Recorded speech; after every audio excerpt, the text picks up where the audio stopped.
Hey guys, I just want to give you the heads up ahead of time that you're going to see more articles written by analysts and economists talking about slow consumer spending and how that's going to affect the economy and possibly the stock market and maybe cause a recession down the road. Remember, no matter what, there's always going to be articles written.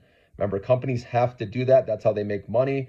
And remember, they have their own agenda. Some people want to short the market and see it go down so they can make money that way. Others want it to fall down so they can buy the dip. So take what you hear with a grain of salt. Okay, there's always going to be, whether we have, higher inflation or lower inflation, right? A weakening economy or strengthening economy.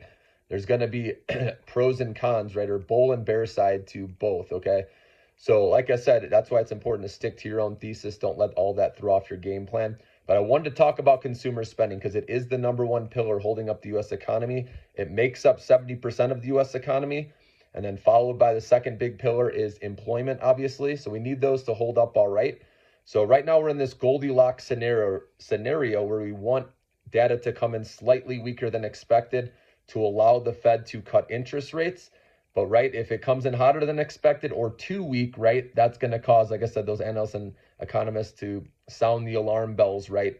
So that's why, here's why consumer spending is going to hold up, though. Like I said, that's the number one pillar holding up the economy. The reason why I believe consumer spending is not going to be an issue is because majority of Americans own a home. Even those Americans who are making $50,000 or less, believe it or not, about 50% of those own a home as well.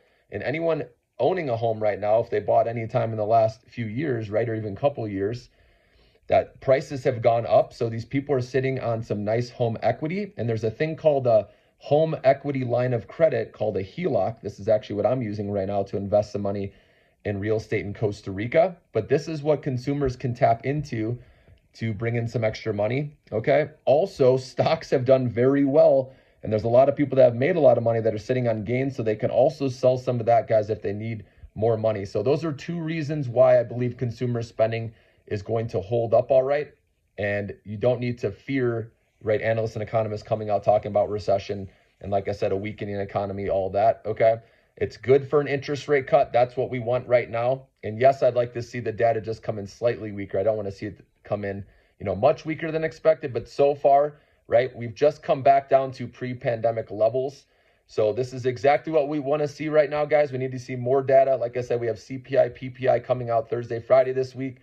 Let's hope those come in lighter than expected or even in line. Okay, would keep this narrative going of a rate cut in September.